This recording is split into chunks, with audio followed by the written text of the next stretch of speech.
사연을 읽어볼게요. 결혼 8년차, 5살 난 딸 하나. 연애할 땐 간이고 쓸기고 다 줄 것처럼 하더니 내가 알던 사람 맞나 싶을 정도로 변한 남편. 한 번씩 서름이 찾아왔지만 결혼 뭐 별거 있노라며 우리 딸 생각에 넘겼던 게 화근인 걸까? 내가 참 옛날 세대 사람도 아닌데 엄마 없던 서름이 눈치로 바뀌어 내가 부족하다고 느꼈던 결혼. 우리 아버지도 뭐가 모자라 굽신굽신 나를 그리 시집 보내셨을까. 시어미가 나를 올가내리는 말들에 자존감은 바닥을 치고 그저 내내, 하녀처럼 내내, 맞벌이하며 집안일 육아 다 하고도 당연한 줄 알았던 결혼생활.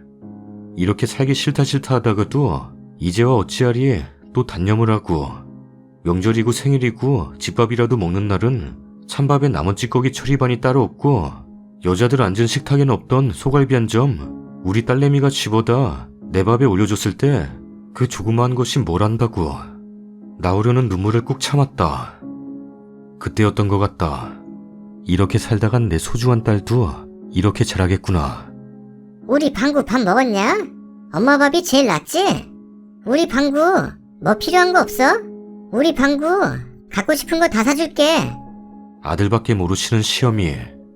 어렸을 적 여의였지만 항상 내 밥에 붙어 맛있는 거 올려주시던 엄마 사랑이 생각나 나 또한 어미이기에 이해하려 했지만 2개 남은 치킨 조각 중 하나 집으려는 딸내미 손 쳐내더니 너 지금 뭐하냐? 라면서 2개 다 우걱우걱 쑤셔넣는 남편이라는 인간을 보고 있노라니 피가 거꾸로 솟았다. 미쳐야지 살겠구나 싶었다. 찬밥을 내주었고 생선뼈만 발라먹던 내가 도톰한 살을 발라 내 입으로 가져가니 그 황당한 표정을 잊을 수가 없다. 마누라가 아닌 어디 그지 입구멍에 들어간 걸 본 것처럼. 집안일도 내 것만 했고 얼마 전부터는 밥도 차려주지 않았다. 악다구니를 질러대도 욕을 해도 다 무시했다. 시어미한테 쪼르르 일러바칠 거라는 예상과는 달리 거의 돌아오지 않았다. 뭐 너무나도 편했다. 그래서 더 결심했다.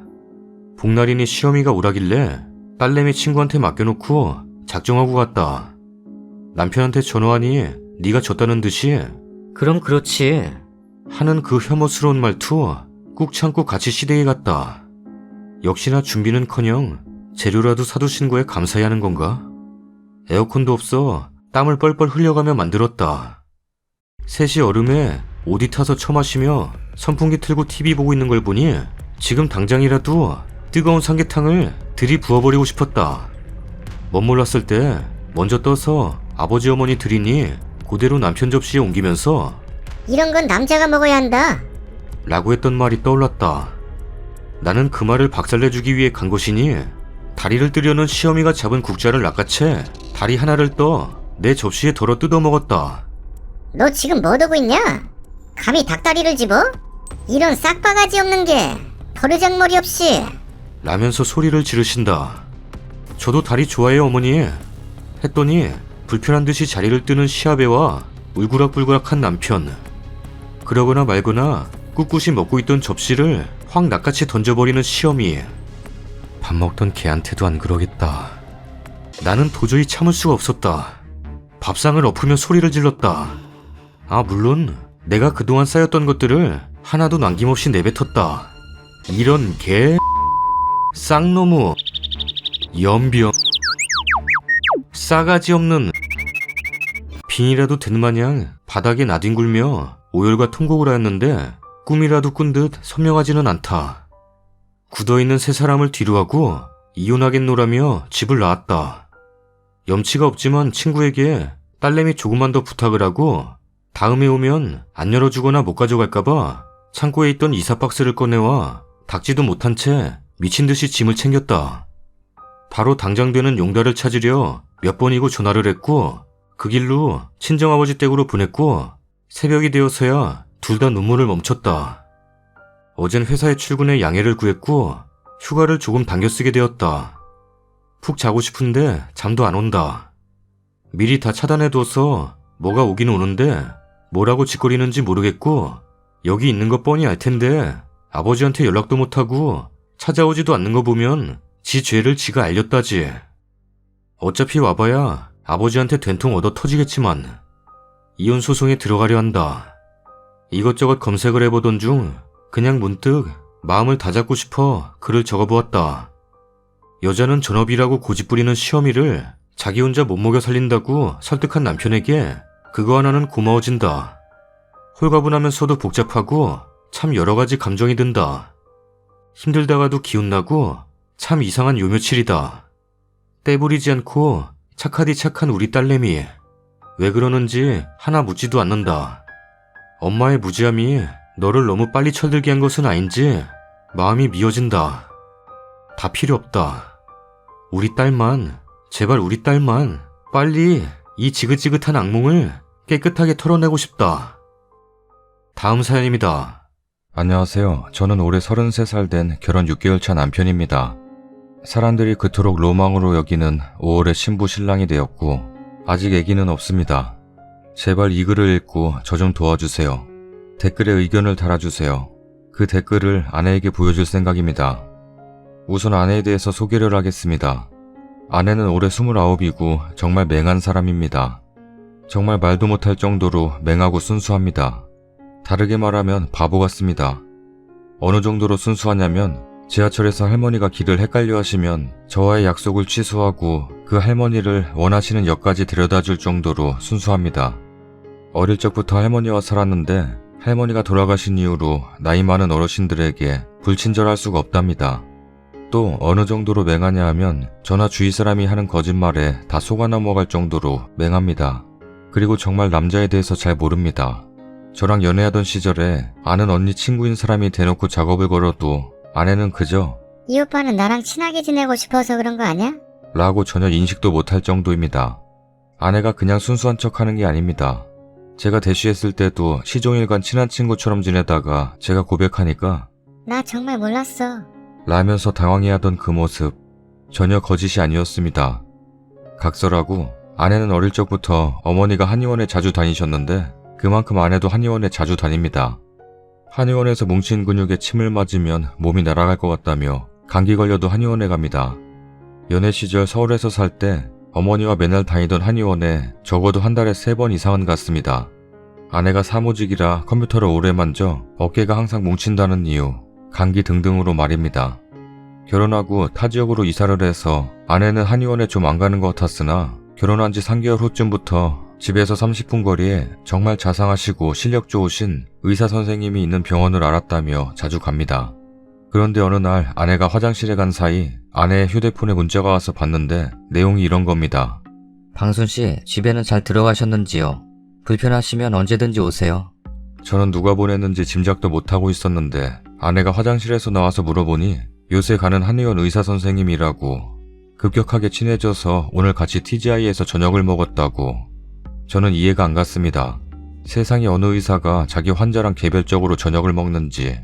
저는 화가 많이 났지만 이 여자가 작업도 구분하지 못하는 걸 알기 때문에 진정하고 자세히 물었습니다. 이야기를 들어보니 한의원 의사가 부침성이 좋답니다. 그리고 친절하기 때문에 항상 침을 놓거나 찜질을 할 때마다 대화가 자연스럽게 이어진다고 하더군요. 아내가 처음 다니고 한 3번째 한의원에 가던 날 자주 오신다면서 밥이나 한 끼 먹자 해서 그때 밥을 먹고 번호를 교환했답니다. 그날 아내가 병원에 다들 시간에 갔고 마지막 환자였다고. 아내가 어깨가 아파서 병원에 갔는데 우연히 대화 사이에 다리에 근육이 많아서 고민이라니까 미용 침을 놔줬고 아내가 고마워서 밥을 샀고. 오늘 날씨가 좋네요. 방순씨 기분은 어떠신지?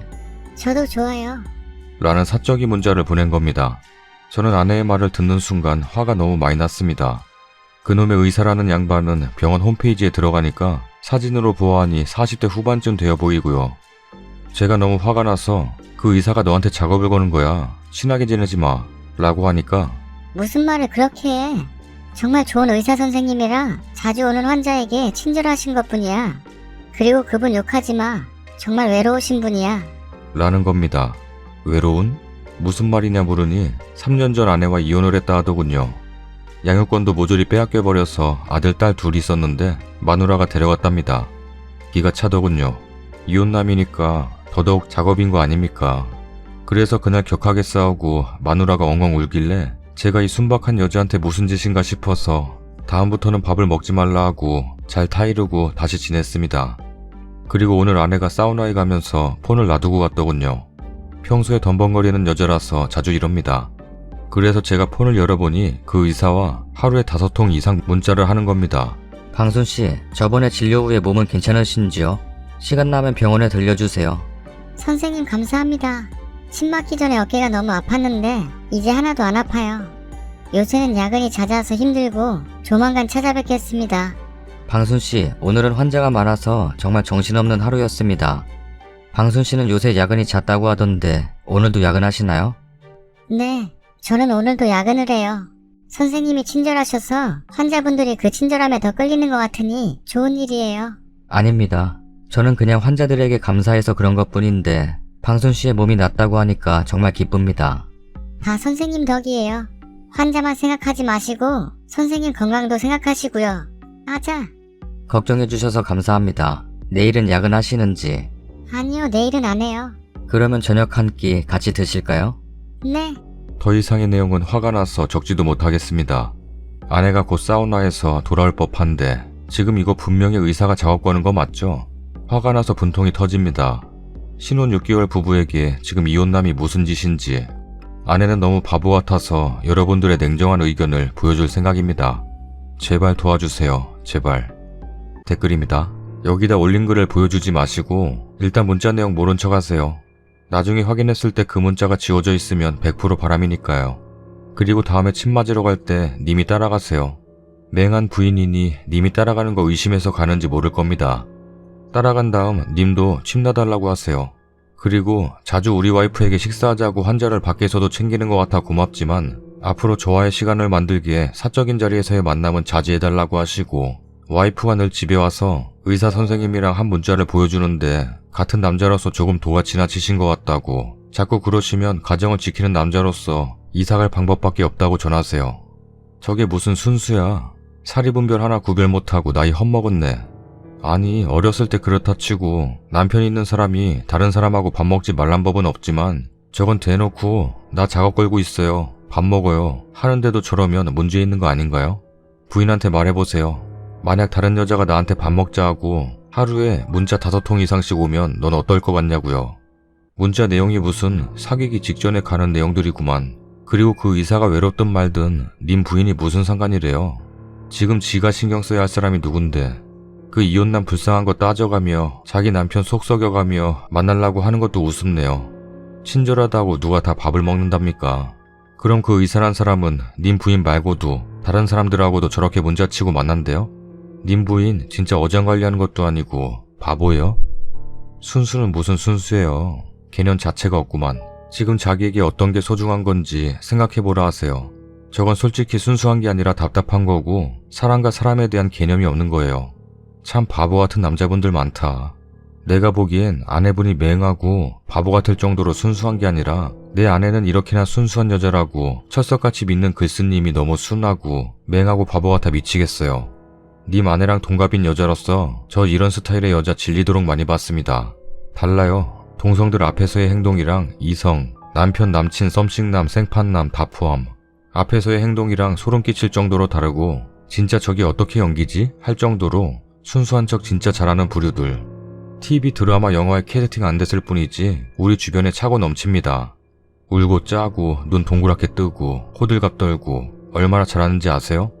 저런 건 배우지 않아도 타고난 게 맹해도 솔직히 거의 모를 수가 없어요. 저 정도면 모를 수가 없고 게다가 남편분이 한번 얘기했는데도 저녁 한 끼 하자는 말에 냉. 하고 덥석 물 정도면 이미 마음 순수한 여자 아니라고요. 저 상황을 즐기는 거지. 답답합니다 진짜. 당신은 남편 가슴 아픈 것보다 이혼한 남자 외로운 게 더 중요한가 보구나 라고 말씀하세요. 그러면서 또 울면 생각해볼 시간을 가지자 하시고 정 안되면 헤어지자고 하시던가 아니면 나도 당신처럼 다른 이혼녀 외로움 좀 달래줘야겠다고 얘기하세요. 후기입니다. 안녕하세요. 많은 분들이 저에게 조언을 주셔서 아내와 진지하게 이야기를 해보았습니다. 여러분들 말대로 아내에게 댓글을 보여주는 건 조금 대화가 나쁘게 흘러가기도 하고 또 아내가 상처를 받기도 할 것 같아서 댓글 내용은 보여주지 않았습니다. 한 주 동안 저도 생각이 많았습니다. 저는 원래 퇴근 후 바로 집에 가서 아내와 시간을 보내는 편이지만 이번 주에는 아는 형과 술도 오랜만에 한잔하면서 아내에 대한 이야기를 하고 친구들과 이야기를 하면서 제 아내가 상식적으로 일반인의 기준으로는 이해하지 못할, 아니 이해하다 못해 화까지 날 지경의 맹함을 가졌다고 확신했습니다. 어제 금요일 학생들 수능이라고 교육 쪽 회사에서 종사하는 아내가 평소보다 일찍 돌아왔고요. 저도 어제를 위해 그 전날의 업무를 최대한 미리 봐둬서 일찍 돌아왔습니다. 평소에 이렇게 이른 시간에 집에 돌아오면 아내와 주로 외출을 하는데 그날은 외출을 하지 않고 식당에서 대화를 해보려다가 왠지 주위 사람들에게 꼴사나운 모습을 보일 것 같아서 삼겹살이랑 소주를 사와서 아내와 구워 먹으면서 약주를 하면서 말해보았습니다. 요새도 한의원 의사가 연락이 오냐고. 자주 온다더군요. 그럼 일일이 답장해? 한다더군요. 아내가 주위에 친구들이 많이 없습니다. 보통 여자들은 깊게 사귀는 사람도 물론 있지만 좀 얕게 사귀는 사람들과도 연락을 자주 하지 않습니까? 자주 만나기도 하고요. 하지만 아내는 별로 친구들과 만나지 않고 제가 아는 아내의 친구들은 딱 2명입니다. 아내가 휴대폰으로 친구들과 연락도 별로 하지 않으니 심심해서 한다더군요. 그리고 한의사 선생님이 친근하게 대해주셔서 왠지 편안해서 연락이 쉽게 된다더군요.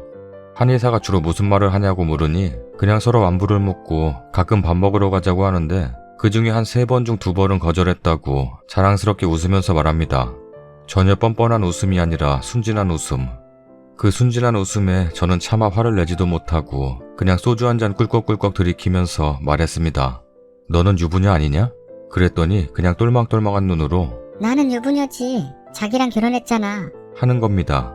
평소대로라면 그런 눈을 보면 저는 아무 말도 못하고 웃지만 술 기운이 들어가니까 사람이 솔직해지는 건지 살짝 화를 냈습니다. 그래, 너는 유부녀가 맞아. 그런데 유부녀가 다른 남자랑 그렇게 밥을 먹으러 돌아다니고 그렇게 사적인 문자를 많이 하면 주위 사람이 어떻게 보겠냐? 주위 사람이 보는 것보다도 너 자신한테 양심이 찔리지도 않니? 너는 이미 나라는 남편이 있고 더 앞을 보자면 곧 아이도 생길 텐데 그렇게 외간 남자랑 연락하고 밥 먹는 게 그렇게 아무렇지도 않고 웃으면서 행동할 만큼 깨끗한 짓이냐? 라고 했습니다. 갑자기 아내가 막 울먹울먹 하더니 아무 말 못하고 울음을 터뜨리더군요. 원래 아내가 제가 약간 모난 말을 하면 항상 울고 아무 말도 못하고 저는 아내가 울면 그냥 화를 죽이고 달래주는데 그날은 더 화가 나서 한 소리 더 했습니다. 뭘 잘했다고 우냐? 지금 이 일은 울어서 해결될 일이 아니야. 상식적으로 생각해봐라. 대체 어느 유부녀가 그렇게 그런 짓을 자신있게 행동하는지 너 정말 바람피는 의도 아냐? 라고 물으니 살짝살짝 울던 아내는 갑자기 대성통곡을 하더군요. 그제서야 저는 술기운이 확 깨고 갑자기 마음이 흔들렸습니다. 아내는 약 10분가량 계속 대성통곡을 하고 저는 아무 말 못하고 그냥 방에 들어가서 이불 깔고 혼자 잤습니다. 그리고 오늘이 되었네요. 회사에 그냥 자진해서 늦게까지 야근 중에 톡 올립니다. 휴대폰을 만지작거리다가 아내 생각이 나서 어제는 내가 말이 심했다, 미안하다 라고 했는데 사실 미안하기는 미안하지만 억울한 마음이 많이 들었습니다. 몇 시간 후에 아내가 아니야, 내가 미안해. 앞으로 문자 안 하고 밥도 안 먹을게. 하는데 그걸로 끝날 일이 아니지 않습니까? 첫머리에서 아는 형과 술을 마셨다고 했죠. 그 형이 정신과를 하는 의사입니다. 이번 주 주말에 아내와 같이 그 형을 만나서 그 형에게 아내에게 정신적으로 이상이 없는지 물어볼 생각입니다.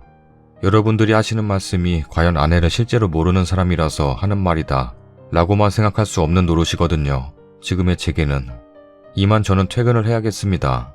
돌아가는 길에는 아내가 좋아하는 고구마 케이크를 사들고 갈 생각입니다. 물론 아내가 아니 아내 입장에서는 나쁜 짓은 아니었겠지만 저를 실망시키는 행동을 했으니 제가 화를 내도 되었을 상황이지만 아내를 울렸다는 사실에 왠지 죄책감이 들어서 오늘 저녁에 감성적으로는 잘 해결해 볼 생각입니다. 많은 조언 주셔서 감사합니다. 댓글입니다. 근데요, 제 생각엔 글쓰님이 아내를 잘 모르는 걸 수도 있어요. 순진하다고 하시죠. 그래요, 순진한 면도 있겠죠. 근데 순진함의 탈을 쓰고 영악한 것일 수도 있거든요. 제 조카가 겨우 7살인데 순진무구하기 짝이 없는 얼굴과 행동으로 어른들 머리 꼭대기에 있어요.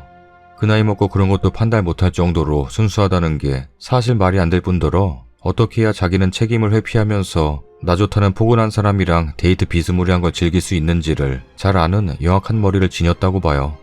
제가 상황을 꼬아서 보는 그런 사람 아닙니다만 왜 그렇게 생각하냐면 아내에게 싫은 소리를 할 때 아내가 눈물부터 흘린다고 했죠. 그것은 회피예요. 일단 대화가 안 되거든요. 울기만 하면 변명을 할 필요도 없을 뿐더러 화낸 상대가 안절부절하기까지 하니 주도권은 자기에게 오고 결국 글쓰님 봐요. 아내가 100번 잘못한 상황에서 고구마 케이크도 사가게 되죠. 결과를 보세요. 얼마나 아내 유리한 쪽으로 돌아가나요? 아마 이번 일뿐만 아니고 살면서 많은 일들을 이런 식으로 넘어갔을 거라고 봐요. 한마디로 아내는 순수한 게 아니고 님 머리 꼭대기에 있는 것입니다. 앞으로도 님이 아내에게 싫은 소리 해봤자 그냥 울 거예요. 그래서 답답해서 울지 마라 그러면 대성통곡을 할 거고요. 이런 식으로라면 앞으로 아내랑 깊은 얘기를 할 수는 없을 겁니다. 아내 입장에서 불리하면 울면 되니 이것저것 얘기할 필요가 없거든요. 아내가 순수하다는 생각을 좀 버리고 대화에 임해보세요. 제가 볼 땐 순수하지 않으신데 남자분들은 잘 구분 못하세요. 제 회사 동생은 새언니가 순수하고 순진한 얼굴로 들어와서 아주 별의별 폐악을 다 부리고 시부모님 앞에서는 아주 순수하고 착한 사람이 됩니다. 당하는 입장에선 억울하게 되죠. 보여지는 게 다가 아니라는 겁니다. 그 새언니가 그런 사람인 걸 동생만 알지 남편인 오빠는 전혀 모르고 있으니까요. 님 아내분이 위에 얘처럼 이중적일 거라는 말은 아니지만 무조건 순진하지는 않을 거란 걸 저는 어느 정도 확신을 가지고 말씀드리는 거예요. 그리고 여자친구들이 별로 없는 이유도 궁금하네요. 여자애들도 모성 본능이 있어서 순수하고 착한 친구는 지켜주고 싶어서라도 친구가 둘러둘러 있을 듯한데 님 아내분 맹하다고 하는데 아무리 맹하다 해도 나이가 있고 교육계 회사 다니면 그게 맹한 거예요? 어느 정도 자기가 판단할 줄 알고 지각이 있는 사람인데 남자에서만 모른다고요? 결혼까지 했는데? 그게 순진한 겁니까? 진짜 순진하면 왜 주위에 여자친구나 친한 베프가 없어요? 순진하다 해도 인간성 좋으면 여자라도 친구 있어요. 그건 그 아내분 인간관계에 문제가 있는 거죠. 그리고 유부녀인 걸 알면서도 태연스레 외간 남자랑 단지 친절하게 해준다는 이유 하나만으로 밥 먹고 문자질하는 거, 그거 한 소리 했다고 우는 거 보면 자기가 잘못한 걸 모르는 거죠. 그게 잘못해서 우는 걸까요? 님이 오히려 아내분 그렇게 만들어가는 것 같아요. 님 아내분 뻔뻔하거나 멍청하거나 연기거나 이 셋 중에 하나라고 보시면 돼요. 물론 눈에 사랑스럽게 비치니 주위에서 뭔 말을 해도 모른다면 할 말 없지요 더 이상. 네 아내는 네가 맹하다고 생각하고 있을걸? 다음 사연입니다. 저는 결혼 14년차 접어든 사람입니다. 답답하고 힘들어서 여기에 글을 남겨봅니다. 지금부터 본론으로 들어가겠습니다. 아내에게 남자친구가 생긴 걸 알게 된 건 작년 12월 중순경입니다. 아내의 조그마한 메모장을 우연히 보게 되었습니다. 안 봤다면 사실조차 모르고 지나갔을지도 모릅니다. 뭘 이렇게 적어놨나 궁금하여 첫 장부터 읽어내려갔습니다. 아이들 학원비 내는 날, 마트에서 사야 할 품목, 뭐 그런 걸 써놨더군요. 그리고 다음 장을 읽어봤는데 놀라운 글이 써 있었습니다. 엘리베이터에서 그 사람을 봤는데 가슴이 설레었다. 라고요. 이게 작년 3월이었어요. 짐작컨대 아내가 아이들 친구 엄마와 가깝게 지내는데 어떤 모임 회원가입을 권유받고 가입을 하게 되었습니다. 나름 경찰서 서장이 고문으로 있고 현직 경찰, 지역에서 힘 좀 쓰는 분들이 회원으로 있고 좋은 일도 많이 하더라고요. 문제는 그 모임이 한 달에 한 번 정기적으로 모임이 있는데 식당에서 회원들과 자연스럽게 친하게 되고 저녁에 모이다 보니 술도 오가는 모양입니다. 여기까지는 좋습니다. 다들 신분이 확실하니 걱정은 없었습니다. 그러나 남자들하고 술자리가 이제는 자연스러워졌다는 것입니다. 그러던 중 어떤 남자를 알게 되었던 거죠. 메모장에는 먼저 전화하지 말자. 먼저 만나자 하지 말자. 먼저 손 내밀지 말자. 이런 글들이 적어져 있고 자꾸 전화하게 된다. 그에게 처음으로 전화했다. 난 용감하니까. 이런 글이 써 있고 저는 아내가 미친 줄 알았습니다. 더 열받는 건 그 남자가 아내의 메모장에 나의 신조라고 메모를 남겼더군요. 웃으며 살자. 라고요. 날짜랑 자기 이름까지 쓰고 사인도 했더군요. 확 뒤집어 엎고 싶었으나 참았습니다. 아내 몰래 핸드폰을 열어보니 같은 이름이 거의 매일 찍혀있더군요. 이 남자다. 번호를 외우고 다음날 애들 핸드폰으로 전화하니 여자가 받더라고요. 김방구 핸드폰인데 자고 있다고, 누구시냐고, 유부남인 걸 알게 된 거죠, 이름까지. 며칠 후 아내에게 회사로 전화가 왔습니다. 전화했다 그래서 했다 하니 쌩 난리를 치더군요. 왜 전화했어? 내 입장이 어떻게 된 줄 알아? 라며 버럭 화를 내더군요. 그래서 저는 차근차근 얘기를 했는데 아내는 친한 친구끼리 안부 전화한 거 가지고 왜 그래? 나한테 잘해준 게 뭐야? 우울할 때 남편이 해준 게 뭐야? 남들처럼 돈 많이 벌어오길 했냐? 이런 식으로 난리를 치더군요. 그래서 제가 내가 3가지만 말하겠다 했습니다. 첫 번째, 밤에 하는 모임을 자제해라. 위의 모임 및 기타 모임 포함. 두 번째, 밤에 약속이 있으면 나에게 알려라. 세 번째, 핸드폰 통화 시 숨기는 게 없다면 당당하게 해라. 이외의 것은 알아서 해라. 그러고 전화를 끊었습니다. 3주 후에 그 메모장을 다시 봤더니 메모장 봤다는 얘기는 안 한 상태. 내가 사람을 잘못 봤나? 인생을 더 살아봐야 하나? 이런 글이 있더군요. 아마도 그 남자가 지레 겁을 먹고 연락을 끊은 것 같았습니다. 그리고 그 남자가 썼던 나의 신조는 찢겨져 있더군요. 아내 핸드폰에서는 그 남자 전화번호가 삭제되었고요. 그 남자의 회사, 부서, 직급까지 알고 있어요. 아내가 명함을 모아두는 곳을 아는데 이때다 싶어 명함을 제가 찢어버렸습니다. 화장실 변기에다 버리고 물을 내려버렸죠. 아직도 아내는 연락 오기만을 기다리고 있을 겁니다. 그런데 명함 모아두는 곳을 보다가 그 남자 부하 직원 명함이 발견되었습니다. 만날 때 부하 직원까지 합석한 모양인데 그때 명함 받아둔 걸 챙긴 겁니다. 아직도 미련을 못 버린 거죠. 이때까지는 한 번은 그럴 수 있다고 생각하고 덮어두기로 하고 다시 연락하거나 하면 이혼할 겁니다. 팬티만 입혀서 쫓아낼 거고요. 근데 올해 구정 전부터 또 이상한 겁니다. 또 다른 전화번호가 아내 핸드폰에 연속적으로 찍히는 겁니다. 문자도 오고 분명 친한 언니 만난다고 전화 통화하는 걸 분명히 들었는데 웬 남자가 데리러 온다고 전화 오고 도착했다고 문자가 오고 의심이 가기 시작했습니다. 그날 밤 늦게 들어와 자길래 핸드폰을 뒤졌습니다. 역시 같은 번호가 연속적으로 찍힌 걸 보게 되고 문자도 보게 되고 그날은 이해했습니다. 날씨도 춥고 아는 언니 아는 남자고 둘이 만나는 것도 아니고 합석할 수 있으니까 지나가는 길에 태우고 갈 수 있다 생각했죠. 근데 그게 아니었습니다. 아내가 그 남자에게 문자를 보낸 걸 보게 되었는데 지금 뭐 해요? 전화하면 안 돼요? 라고 문자를 보낸 거예요. 그날 옆집 아주머니하고 저녁에 약속이 있다고 했었는데 그 남자는 도착했다는 문자를 남기고 지금은 참자고 마음을 다지고 있습니다. 그러던 어느 날 아는 언니들하고 개모임이 있던 날 술이 많이 취해 일찍 귀가하더라고요. 그래서 침대에 눕혔는데 혼자서 웅얼웅얼거리는 겁니다. 핸드폰을 봤습니다. 꺼져 있더군요. 전원을 키자마자 문자가 2개 연속적으로 들어오는 겁니다. 울지마. 내가 앞으로 더 잘할게. 첫 문자, 사랑해. 잘 자고. 두 번째 문자. 저 완전히 미치는 줄 알았습니다. 그래서 일단 그 문자를 지워버렸습니다. 전원 끄고 있던 자리에 놓고 생각하니 이제는 아내를 믿지 못하겠다는 생각이 들었습니다. 저는 가정을 깰 수 없었습니다. 초등학교도 졸업하지 못한 아이들이 불쌍했습니다. 더 이상 아내와 부부로서 살 수는 없고 가슴속 부부의 연을 끊어버렸고 아내를 같이 사는 가정부로 생각하기로 했습니다. 막장으로 가는 아내를 말리지 않기로 했습니다. 내가 먼저 들춰내서 분란 일으키니 역으로 아내가 분란 일으키길 기다렸다가 한 방에 날려보내려고요. 저는 지금 아내에게 더 잘해주고 있어요. 불륜이라는 게 언젠가는 분란이 일어나게 마련이거든요. 저는 기다렸다가 보기 좋게 날려버릴 겁니다. 내 가슴 속 아내는 죽었으니까. 제가 앞으로 어떻게 살아야 하는지에 대해서 말씀해 주시면 감사하겠습니다. 긴 글 읽어주셔서 감사합니다. 댓글입니다. 슬픈 현실이네요. 근데 쓰니님, 어떻게 사시는지는 님이 결정할 문제인 것 같습니다. 그러나 사람의 일은 만일이라는 게 있습니다. 잘 해놓을 거라는 생각이 들 정도로 지금의 행동이 후회될 수도 있습니다. 님께서 아내분, 애엄마와 어떻게 사실지는 전적으로 님의 생각이라 할 수 있겠죠. 근데 혹시나 만에 하나 정말 혹시나 해서 드리는 말씀입니다. 그런 문자 절대로 그냥 지우지 마시고 촬영이라도 해놓으세요. 그거 혹시 무슨 일 생기면 유력한 증거로 사용될 수 있습니다. 님이야 그렇게 생각하신다지만 자칫 아내분께서 이혼 소송을 제기하시면 님 어떻게 하실 건가요? 혹시나 해서 말씀드립니다. 사실 법정에 올 정도 되면 상대에 대한 신뢰는 깨졌다 할 것이고 또 막 나가는 형국일 거거든요.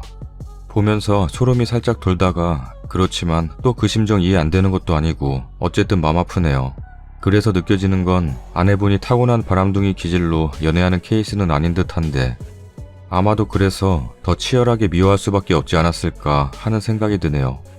주변에 갈등을 겪는 부부들 중 따로따로 봤을 때 제대로 소통하고 대화하는 부부는 정말 드물더라고요. 진정으로 대화하고 소통하고 이해하고 그랬다면 다른 누군가를 갈망하지 않을 것 같아요. 배신감 때문에 그동안 지켜온 아내의 자리를 내던지는 거 잠시 멈추고 좀 더 현명한 생각하셨으면 하네요. 결혼 생활에 있어서 어떤 사람이냐보다는 어떻게 소통하고 있느냐가 더 중요한 것 같아요. 두 분에게 너무 소중한 아이들, 그 아이에게는 이 세상 누구보다도 님과 님의 현재 아내가 최고의 부모이자 가족이기 때문이니까요. 참을성이 좋으신 건지 그 정도가 아니에요. 이미 볼장 다 보고 뒹굴고 다 했을 텐데 신중히 생각하고 잡으려면 빨리 잡고 내치려면 과감하게 하세요. 나 같으면 저 남자 잡아서 가만 안 둘 텐데 아내를 같이 사는 가정부로 생각하신다는 게 참 슬프기도 하고 안타깝기도 하고 바보 같기도 하네요. 썰닭입니다. 오늘의 사연은 두 사연 다 아내의 외도에 관한 내용이었어요.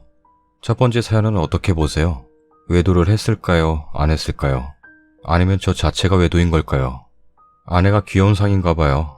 눈이 똘망똘망하다고 하는 거 보니 모르는 할머니 끝까지 데려다 주는 거 보면 순수한 건가 싶기도 하고 근데 뭐 의사한테 조금은 마음이 있지 않았을까 싶어요.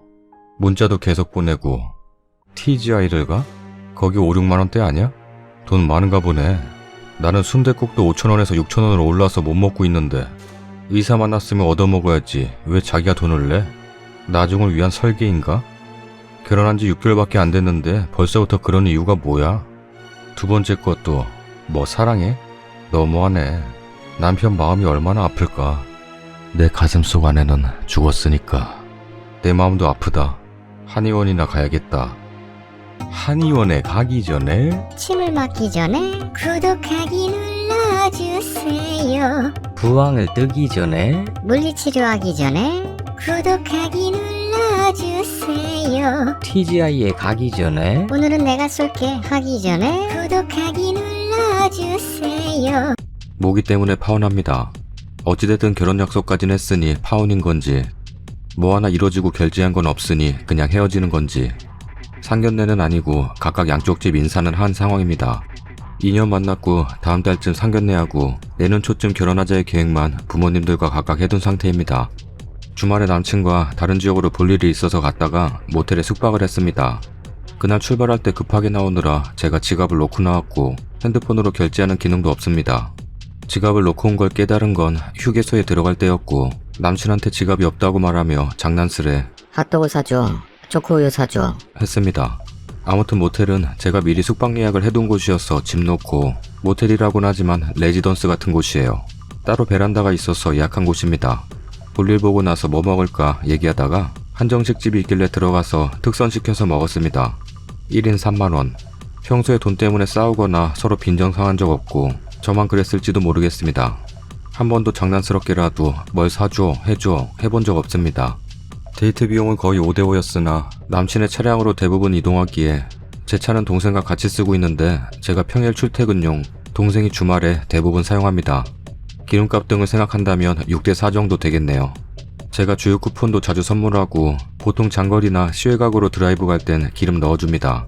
아무튼 밥 먹고 나오면서 차량 쪽으로 걷다 보니 건너편에 카페가 보여서 달달한 거 한 잔 마시고 싶어 물으니 남친은 됐다길래 오빠 그럼 나 카드 좀 이랬습니다. 어차피 모텔로 가려면 유턴해야 했고 바로 앞이 횡단보도라서 내가 건너가서 사고 있을 동안 남친이 유턴해서 커피숍 앞에 서 있으면 바로 차에 타면 된다 생각했어요. 일단 거기서 얼굴이 굳는 걸 몰랐습니다. 작은 개인 카페인데 신기한 메뉴가 있길래 그걸로 주문하고 앞에 수제 쿠키도 있길래 2개 샀습니다. 9,800원. 차에 타서 카드 주고 맛있다고 음료 한 입 먹어보라고 내주니 됐다고 짜증을 팍 내는데 몰랐습니다. 왜 때문인지.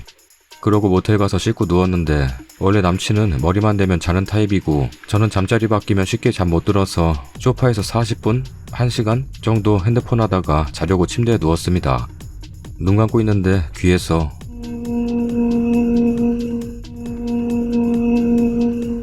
다른 분들은 그 소리가 귀에서 들려도 잘 주무실지는 몰라도 저는 신경이 바싹 곤두서는 느낌이라 팔을 들어 귀 옆으로 부채질하듯이 목이 쫓는 듯한 손짓을 했습니다.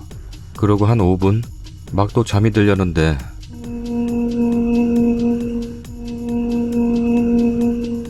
윙윙 소리가 귓가에 들려서 또 귀 옆으로 팔을 뻗어서 휘저었죠.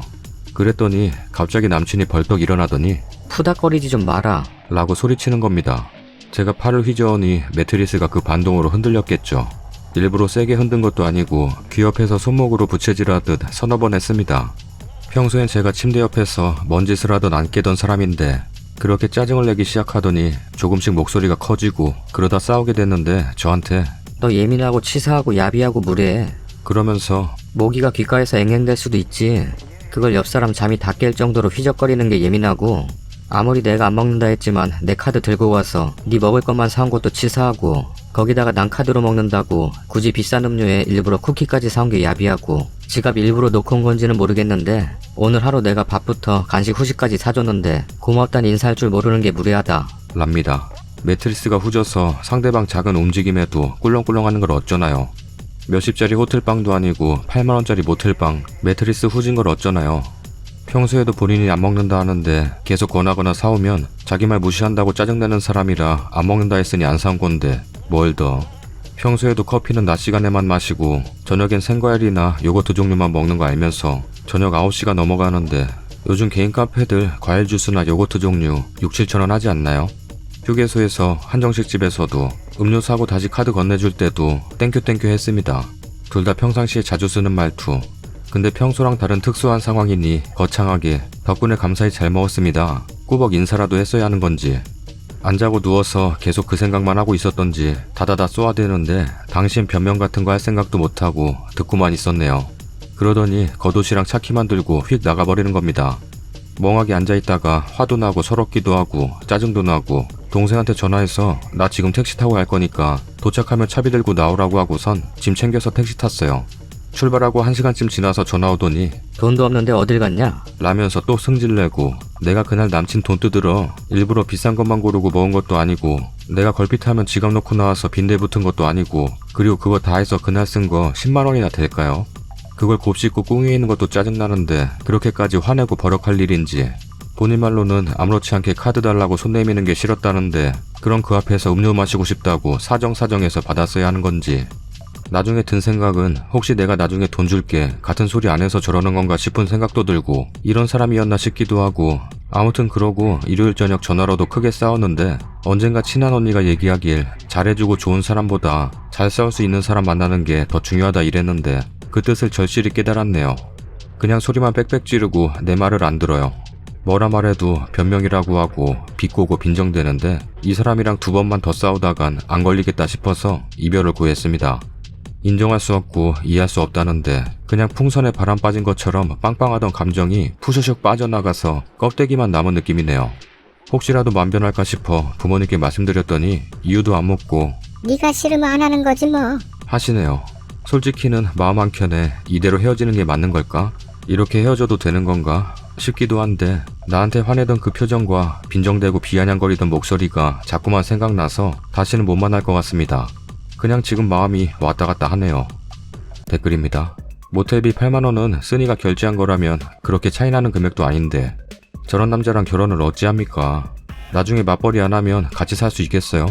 아프기라도 하면 육아휴직이라도 하면 친정에 문제라도 생기면 아유 남친 카드 남편이 번 돈으로 10,000원짜리도 제대로 못 쓰고 살 미래에서 벗어난 걸 축하해요. 실직이라도 했다간 밥도 굶기겠네요. 그 언니 말이 맞아요. 사랑하는 사람에겐 누구나 잘해주죠.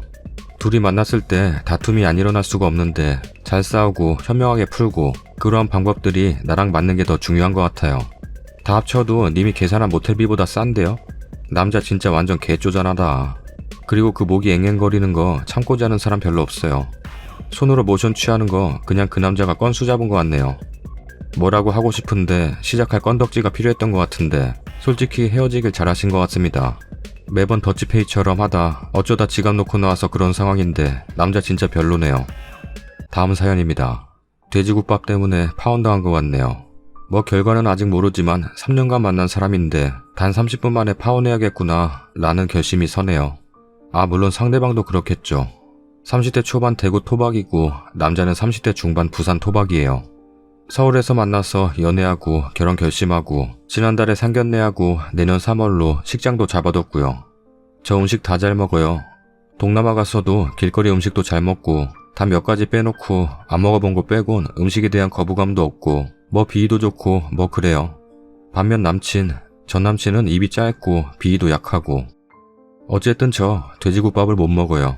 순대국밥도 잘 못 먹고 그 돼지 국물도 냄새나고 수육 편육 다 먹는데 국물 안에 고기는 못 먹겠고 거기에 다대기 넣어서 굳이 흰 국물 흐리게 해서 먹는 것도 이해 안 되고 부추가 익어서 흐물거리는 것도 이상하고 또 다이어트 한답시고 언젠가부터 국물 요리 건더기만 먹기도 하고 국물에 밥 말아 먹는 것도 원래 안 좋아하고 뭐 그래요. 지극히 개인적으로 그럴 수 있는 거잖아요. 그게 왜 문제인지 30년 넘게 살면서 못 느끼고 살았어요. 살면서 굳이 그 메뉴를 먹어야 할 일도 없었거니와 있었다 해도 가서 보통 순댓국밥 시켜서 순대만 건져 먹고 나오기도 하고 뭐 그랬어요. 아무튼 예비 시아버지 되실 뻔하셨던 분을 이제껏 5번 정도 뵀었는데 볼일 있으시다고 서울 오셨다고 아까 퇴근하고 전남친이랑 저녁 같이 먹었는데 돼지국밥 드시겠대요. 솔직히 전남친도 돼지국밥 좋아하지만 저 때문에 한 번도 같이 간 적 없었는데 제 눈치 한번 쓱 보는가 싶더니 잘 아는 데 있다고 차를 돌리더라고요. 순댓국밥 먹어야겠다 다짐하고 있었는데 돼지국밥 먹어야지 왜 순댓국밥 먹냐고 타박에 신경질 내시는 예비 시아버지 때문에 돼지국밥 3개 시켰고 제가 잘 못 먹는다 했더니 그때부터 돼지국밥에 대한 찬양이라고 해야 하나요? 저 순간 무슨 수요미식회 칼럼리스트 빙의하신 줄 그냥 무조건이에요. 이건 무조건 맛있는 거야. 부산 사람의 소울푸드 아니니? 부산으로 시집 오려면 당연히 먹을 줄 알아야 하고 나중에는 집에서 남편한테 끓여다 바칠 수도 있어야 하는 거다. 라는 말뿐만 아니라 돼지국밥이 왜 부산에서 유명한 거냐면 말이다. 라며 진실인지 피셜인지 국밥 앞에 놓고도 5분 넘게 계속 얘기하시고 막무가내로 제 그릇에 밥 던져 넣으시고 다대기 퍼넣고 부추 퍼넣으시는데 저 할 말 잃었는데 그래도 어른 앞이라 예의 차리겠다고 한 입 넣었는데 냄새 때문에 속은 메스꺼리고 앞에서 소주 반주하시면서 고함치듯 얘기하시는데 귀는 먹먹하고 그 옆에서 후걱후걱 소리내면서 처먹고 있는 전남친 보니 저 국밥 같은 거 급하게 빠르게 먹으면 그런 소리가 나는 거 처음 알았네요. 아무튼 두 사람은 바닥까지 국물 싹싹 비었고 저는 한 3숟갈 떠먹었나? 참 병구같이 그 앞에서 분위기 맞춰서 호응한다고 끝까지 숟가락 못 넣고 눈치 보면서 어거지로 먹는 척했어요. 속으로는 갈까 말까 여기서 일어날까 이럴까 저럴까 생각하면서도 생각만 하다 보니 어느새 둘이서 다 먹었더라고요. 그러고 차에 타서 남친네 집에 아버지 태워드리러 가는데 뒤에서 그러시대요. 돼지국밥 못 먹어서 니네 이 결혼 못 시키겠다. 부산 며느리 되래가 돼지국밥 못 먹는 건 죄야. 부끄러운 거다. 내일부터라도 연습해서라도 먹어버려 태워라. 그러는데 남친이 근데 여기 맛있지 않냐? 라고 잡소리하는데 원래는 남친 집에 내려드리고 남친이 다시 저희 집까지 태워줄 거 알았는데 그냥 택시 타고 가겠다고 해야겠다 생각했다가 얘기 좀 하자고 집까지 태워달래서 얘기했는데 내가 더 기분 나빠. 거기서 깨작거리고 먹냐? 아빠가 그렇게 열심히 얘기하는데 듣는 둥 마는 둥 하고 먹는 둥 마는 둥 하고 좀 그랬다. 아빠 말처럼 진짜 너 돼지국밥 먹는 거 연습시키거나 결혼 좀 생각해보자. 라면서 웃으면서 얘기하는데 그냥 거기서 툭 하고 뭐 끊어지는 것 같아서 알겠다고 그럼 파혼하자는 소리인 걸로 알겠다고 잘 가라 하고 올라왔는데 뭐 연락도 없네요. 이대로 파혼 맞는 거겠죠? 뭐 친구한테는 남사스러워 말도 못하겠고 멍하니 핸드폰 쳐다보다가 황망, 허무, 허탈 해져서 글 써보네요. 글 쓸 때는 헛웃음 나고 그러더니 쓰다 보니 조금 화가 나기도 하고 짜증나기도 하고 뭐 진짜 이렇게 이대로 끝인가 싶기도 하고 진짜 웃기기도 하고 뭐 복잡 미묘하고 뭐 그렇네요. 댓글입니다. 못 먹는 음식 억지로 강요한다는 그 자체부터 기본이 안 된 집안입니다. 남친이란 놈 행동이나 말도 그렇고 그런 집안 그런 남자와 결혼하면 글쓴이 남은 인생이 어떨지 잘 생각해보세요. 돼지국밥이 쓴이를 살린 듯. 근데 님 어디 가서 음식 안 가린다는 소리는 하지 말길. 그걸 전제로 깔고 얘기하는데 물에 빠진 고기 못 먹고 하얀 국물밖에 못 먹고 흐물해진 부추 못 먹고 어폐가 있어 보여요. 후기입니다. 이게 이렇게 난리 날 정도의 큰일인지 몰랐네요. 점심시간에 점심 먹는데 옆자리 테이블에서 이 얘기를 하는데 순간 같이 밥 먹던 직장 동료도 말을 꺼내는데 아는 척도 못하고 오후 내내 업무도 못하고 댓글만 읽었네요. 저도 제가 참 답답하고 바보 같은 거 아는데 글 초반에도 썼듯이 저도 경상도에서 나고 자랐고 저희 아빠도 평생 대구에서만 사셨어서 엄청 가부장적이시고 보수적이시고 뭐 그러세요. 엄청 엄하기도 했고 서울 나와 살면서 아닌 척 살아도 속은 소극적이고 특히 남자 어른 앞에서 기죽고 눈치 보고 자라와서 그 상황에서도 머릿속으로만 생각할 뿐 결국 아무것도 못했어요. 제가 바란 건 밥 제대로 못 먹어서 어쩌냐고 걱정스런 한마디 해주길 바랬고 그 이전에 돼지국밥 먹자는 자기 아버지 뜻 거스를 수 없으면 적어도 저한테 작게라도 양이라도 구했었으면 하는 뭔가 배려해주는 모습을 바랬어요. 또 제가 이전에 3년 동안이나 좋아했던 남자는 항상 날 배려해주고 이해해주고 생각해주던 남자였으니까요. 저희 아빠도 엄청 가부장적이시고 그 밑에서 저보다도 저희 오빠가 엄청 많이 고생했어요.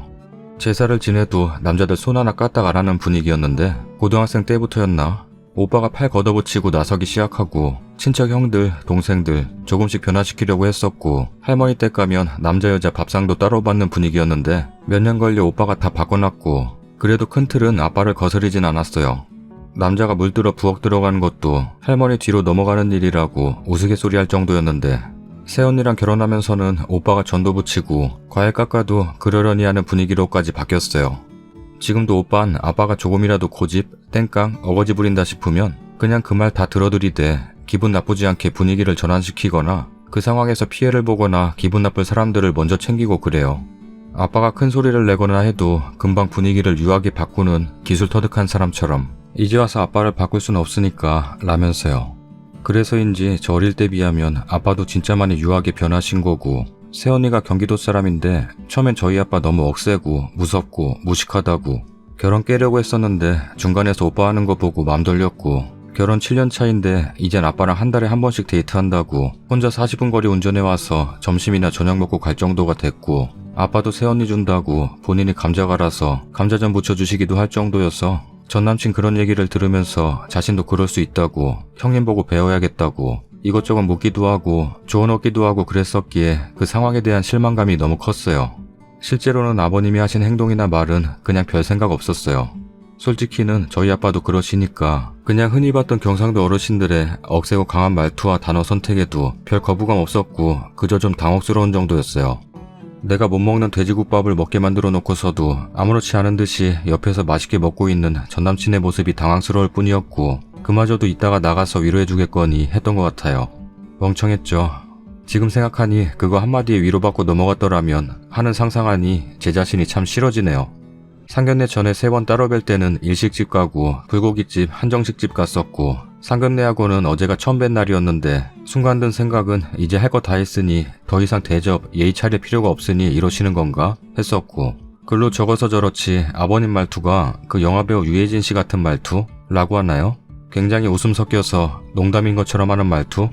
야, 국밥 못 먹는 건 충격인데. 야, 그건 진짜 우리 집 며느리 되기에는 결격 사유가 너무 많은 건데. 아, 큰일인데, 큰일이야. 그동안 엄청 예쁘게 봤는데 지금이라도 이 결혼 무르라고 해야겠다. 너 안 돼. 나 이 결혼 못 시킨다. 어? 당장 내일부터라 토하더라도 꾹 참고. 어? 먹어버릇 연습해야지. 이거 못 먹으면 나는 이 결혼 못 시켜. 이거 먹을 줄 알아야 진짜 제대로 방씨 집안 며느리 되는 거지. 그거 못하면 이 결혼 나는 못 시켜. 못 시키지. 그럼 안 되지.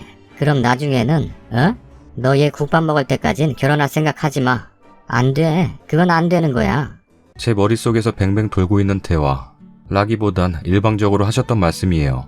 그 말투가 오늘 하루 종일 머릿속에서 돌림노래처럼 왱왱 울리고 그 말과 함께 옆에서 후걱후걱 하면서 먹던 그 국물 소리가 종일 귀에서 울리는 기분이라 누구에게 말도 못하고 하소연도 못하겠고 그냥 혼자 또 생각만 내내 하고 마네요. 다음 사연입니다. 식탐 때문에 결국 파혼합니다. 안녕하세요. 3년 정도 연애하고 내년 봄에 시골릴 예정이었던 평범한 20대 후반 여자입니다. 먼저 결론부터 말씀드리자면 전 파혼합니다. 물론 이것 말고도 다른 자잘한 이유는 많지만 정말 솔직하게 말해서 식탐 문제가 제일 컸습니다. 다른 건 다 참아도 더럽고 치사하게 먹는 걸로 빡치게 만드는 남자와 제 남은 삶을 함께 한다는 것은 미친 짓이라는 생각이 문득 들었고 결국 일이 이렇게 됐네요. 아무튼 막상 글로 옮기려니 다 생각은 안 나지만 짤막짤막하게 에피소드 전해드립니다. 첫 번째, 굽네 치킨 계란. 굽네 치킨 오리지널 시키면 구운 계란이 한 개만 딸려 나와요. 치킨 왔다 하고 손 씻으러 간 사이 지가 까서 다 처먹고 없어요. 이놈이랑 사귀고 나서 굽네 치킨 구운 계란 단 한 번도 먹어본 적 없어요. 한 달에 한두 번꼴로 매달 시키는데도 물론 그거부터 쳐드시고 바로 나머지 치킨을 지가 싹쓸이 하죠. 지 혼자 다 처먹고는 아, 배부르다. 배 안 불러? 배 터지겠다. 를 두어 번 반복합니다. 아, 배부르다. 배 안 불러? 배 터지겠다. 이걸로 매달 싸워요. 두 번째, 원할머니 보쌈 계란. 보쌈 커플 세트 자주 시켜 먹는데 비빔국수가 포함되어 있어요. 비빔국수 역시 마찬가지로 안에 계란 반 조각이 딱 한 개 있는데 포장지 뜯자마자 내가 섞을게. 하고 성능동 만원동 하면서 계란 지 입에 쏙 쳐넣어요. 한 번은 나도 계란 좋아한다고 진짜 더럽고 치사해서 안 먹는다 하고 가방 싸들고 집에 갔어요. 이후로 한 몇 번 계란 먼저 주는 척 하더니 다시 도돌이표 되더라고요. 세 번째, 햄버거 세트 메뉴. 햄버거는 고이 모셔두고 감자튀김부터 무슨 뱃속에 거지 드는 것 마냥 다 처먹어요. 두 손으로 잡아서 한 움큼씩 쥐고 먹어요. 몇 번 그러는 거 속으로 그래 감자튀김 많이 먹으면 살찌니까 그냥 먹게 냅두자 하고 연애 초반 때 넘겼어요. 근데 이게 가면 갈수록 더 꼴 보기 싫고 짜증나고 해서 감튀 나오면 제 거 따로 챙겨둬요. 그러면 하는 말이 너 그거 다 먹을 수 있어? 배 안 불러? 다 못 먹으면 놔줘. 이러면서 너 요즘 따라 살찐 거 같은데 다이어트 한다 하지 않았어? 이 말 듣다 짜증나서 그냥 줘버립니다. 네 번째, 치즈 닭갈비. 치즈 닭갈비 시켰는데 위에 치즈 있는 부분만 쏙쏙 골라 쳐먹어요. 하도 짜증나서 야, 네 입만 치즈 쳐먹는 입이냐? 하고 그냥 나와버렸어요. 웃긴 건 나중에 알았지만 저 집에 먼저 가고 지는 혼자 끝까지 처먹었다고 하네요. 다섯 번째, 스팸 들어간 김치찌개. 김치찌개에 스팸 넣고 끓여줬어요. 예상했듯 스팸만 골라서 지 혼자 먼저 다 처먹죠. 전 스팸 딱 한 조각 먹었네요. 한 통을 다 넣었는데. 여섯 번째, 김밥 꼬다리. 참치김밥, 치즈김밥, 일반 김밥 한 줄씩 시키고 치즈 라볶이 시켰어요. 돼지놈 처먹는 순서. 김밥 꼬다리만 지가 다 우걱우걱 처먹고 치즈 라볶이에 치즈만 쏙 골라 먹고 떡은 빼고 라면만 쏙 골라서 뻥 안 치고 5분 만에 다 쳐드시네요. 진짜 빡쳤는데 아무 말 안 하고 전 그대로 김밥 3줄 치즈 라볶이 시켰어요. 이렇게 말하는데 왜 또 시키냐고 돈 아깝다고 지랄하는 거 네 입만 입이고 내 입은 입도 아니냐고 고래고래 소리 지르다가 쫓겨날 뻔했네요. 김천 아주머니 죄송해요. 일곱 번째, 꼬막무침. 저는 꼬막무침이라면 자다가도 벌떡 깰 정도로 좋아해요. 물론 그 돼지놈도 이 사실을 세상 그 누구보다 잘 알고 있어요. 하루는 엄마가 오랜만에 꼬막무침해서 집으로 가져다 줬어요. 근데 그날 아파서 하루 종일 누워 있었어요. 병문안 온다 해서 들여보내놓고 제가 약 먹고 잠든 사이 그 많은 꼬막무침을 혼자 다 처먹었어요. 저 그날 울었어요. 꼬막무침 내가 사다 줄게. 왜 그러냐? 아파서 그런 거야? 라며 절 이상한 여자로 몰아가는 것 같아서 헤어지자고 했지만 결국 다시 사귀었네요. 내가 미쳤지. 그날 끝냈어야 하는 건데. 여덟 번째, 오징어 파전. 오징어 파전에 오징어 있는 부분만 지가 다 골라 처먹어요. 등등 사건이 너무너무 많은데 다 기억이 안 나네요. 기억하고 싶지도 않고요. 연애 초반 때는 거의 다 그냥 넘겼어요. 진짜 좋게 생각해서 자동 다이어트 된다고 체면 걸었고요. 특히나 처음엔 약간 장거리여서 밥 같이 먹을 날도 많지 않았는데 사무실 옮기면서부터 저녁을 거의 매번 같이 먹거든요. 주말 포함. 진짜 더 이상은 못하겠네요. 먹는 걸로 싸우는 것 자체도 웃기고 매번 연애하는 것도 사람 미칠 것 같고 더 큰 문제는 제가 화내면 절 이상한 사람 취급하는 그 뉘앙스예요. 요즘 스트레스 많이 받냐? 컨트롤이 안 돼서 큰일이다. 이런 식이에요. 이것 때문에 감정 조절이 안 돼요. 같이 밥 먹을 시간 되면 속이 답답하고 토할 것 같고 괜히 내 음식 지켜야 한다는 생각에 심장이 두근두근거려요. 정말 농담 아니라 심각한 거 맞죠? 주변에는 이런 걸로 파혼한다는 소리 못했어요. 이거 당해본 사람만 알 거예요. 저 사실 계란 먹어도 그만 안 먹어도 그만이에요. 계란은 물론이고 닭갈비 위 치즈 안 먹어도 돼요. 근데 정말 사랑하고 아끼는 사람이면 먼저 먹이고 싶고 챙기고 싶은 게 정상 아닌가요? 못 먹고 사는 시대는 지났잖아요. 이걸로 대화도 많이 해봤고 나 좀 챙겨주라. 내가 너를 챙겨주는 만큼은 바라지도 않는다. 어르고 달래도 보고 부탁도 하고 사정도 하고 울고 불고도 해봤고 화도 내봤고 전 최선을 다했다고 생각합니다. 이 글 읽은 모든 분들 저처럼 돼지 같은 남자 안 만나시기를 기원합니다. 댓글입니다. 난 쓰니맘 이해해요. 충분히 파혼 사유 되는 거고 우리 친척 언니의 남편이 될 뻔한 놈이 딱 저런 놈이었네요. 여러분, 에이 설마 어떻게 사람이 저 정도로 추잡하게 저 많은 걸 빨리 먹어? 글쓴이가 오바봇해서 말하는 거 아니야? 라고 생각드시겠지만 저런 사람이 실제로 있습니다. 오바봇한 것도 아니고 정확하게 한 치의 오차도 없이 저렇게 병구같이 먹는 사람이 있어요. 그게 극소수가 아니라 은근 많다는 게 팩트입니다. 전에 아구찜 때문에 파혼했다는 글을 읽은 적 있어요. 본인은 안 먹겠다고 해서 소짜 시키면 어느샌가 다 처먹처먹하고 그래서 또 참고 중짜 시켜서 같이 먹자고 했더니 자긴 생각도 없는데 낭비한다고 지랄지랄해서 소짜 시키면 또 한 입만 하고 다 처먹처먹해서 파혼했다는 글이었던 것 같은데 암튼 쓰니맘 이해합니다. 그런 사소한 거에 빈정상하면 돌이키기 힘들죠. 와 댓글 달려고 로그인했어요. 저희 친언니가 딱 저래요. 음식 시키면 지 입만 입이고 남 생각 못하고 먹는 것도 얼마나 빨리 먹는지. 어릴 땐 더 했어요. 고깃국에 혼자 고기 골라 먹고 가족들 생각 하나도 안 하고 치킨 같은 거 시키면 그냥 닥치는 대로 먹어요. 그래놓고 얼마 안 남겨놓고 나도 많이 못 먹었다. 이러더라고요. 안 당해보면 몰라요. 미치죠. 심지어 남이 뺏어 먹을까봐 숨겨 먹더라고요. 그래서 늘 말했어요. 네 양과 타인의 양은 다르다. 네가 2배로 많이 먹는다고 항상 말해도 못 알아들어요. 그러다 군만두 먹는데 10개가 오면 5개 나눠 먹잖아요. 보통 5개 넘어가면 나 하나 더 먹어도 돼? 물어보기라도 하는데 또 막 다 먹더라고요. 그래서 네 입만 입이냐? 그거 그렇게 네가 다 먹으면 나는 뭐 먹냐? 하니까 몰랐대요. 먹느라 집중해서 몇 개인지 모르고 자긴 맛있게 먹는 거래요. 넌 그걸 다 세고 먹냐? 라며 절 이상한 취급하더라고요. 애초에 식탐 많은 사람은 자기가 먹는 양도 모르고 상대방 배려할 줄 몰라요. 그 뒤로 뭐 배달하거나 밥 먹고 반찬 있음 무조건 먹기 전에 반반 나눕니다. 그릇 하나 더 챙겨서 제 거 반 딱 덜어내고 먹습니다. 본인 다 빨리 처먹고 내 거 노리면 안 줍니다. 배불러서 남겨도 못 먹게 할 때도 있어요. 네 입 반 먹듯 내 입 반 먹는 거고 내가 다 못 먹어도 내 양 내가 알아서 한다고. 네 목 다 먹었으면 남 거 노리지 말라고요. 치킨도 나누고 피자도 나누고 다 미리 나눠서 먹습니다. 그래야 좀 알더라고요. 동물도 아니고 원. 가족인데도 그래요. 파혼 잘하셨습니다. 후기입니다. 와우, 진짜 자고 일어났더니 댓글이 어마어마하네요. 어제 마지막으로 달린 게 10대 개였는데 아무튼 뭐 자작이라는 분들도 계시고 그러네요. 네, 압니다. 자작인 것처럼 어마어마한 언빌리버블 판타스틱 돼지죠.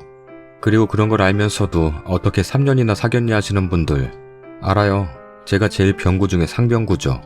사랑에 눈이 멀면 이렇게 병구가 된다는 걸 3년 동안 모르고 살았던 거겠죠. 정말 신기하게도 연애 초반 때는 그 모든 게 다 이뻐 보였어요. 귀여워 보이고 많이 먹어서 뿌듯하고 기분 좋고 보기 좋고 일부러 제가 내 것도 먹어 하고 줬었고요. 저는 원체 식탐이 전혀 없는 사람이기도 했고요. 근데 이 돼지 때문에 없던 식탐이 생길 것 같네요. 틈만 나면 등장하는 문장, 이것만 아니면 정말 완벽한 사람이에요 라는 말 있죠. 판에 수많은 글들 보면서 와, 진짜 한심하다 라고 생각했는데 그게 바로 저였어요. 다른 부분에 있어서 아주 부지런하고 성실한 돼지입니다. 더 건강한 돼지로 거듭나기 위해 운동도 꾸준히 했었고 그만큼 먹는 것도 어마어마했었지만 누가 많이 먹는다고 뭐라 합니까? 배려가 없다고 배려가. 뭐 어차피 다 끝난 마당에 그 돼지의 다른 장점을 말해봐야 구질구질하기만 하니 더 설명하진 않겠습니다. 공감해주신 돼지분들 아유 죄송합니다. 돼지가 너무 많이 나왔어. 공감해주신 분들 너무 감사드리고 행복하세요. 식사 맛있게 드시기 전에 밥 맛있게들 먹기 전에 구독하기 눌러주세요. 에어컨을 틀기 전에 선풍기를 틀기 전에 구독하기 눌러주세요. 그저께 어흥님 삼계탕 드셨던데 맛있지? 네 혼자서 먹으니까 맛있냐. 그건 그렇고 신우이가 내 머리채를 잡길래 시아버지가 신우이 싸대기를 날리면서 파리채나 잡으라는데 머리채를 잡길래 파리채를 잡으라고 했대. 시아버지 센스 보소. 근데 신우이 뭐야? 머리채를 왜 잡아? 굉장히 흥미진진해 보이는데 지금 안 볼 수가 없겠다. 지금 보러 가자. 어허,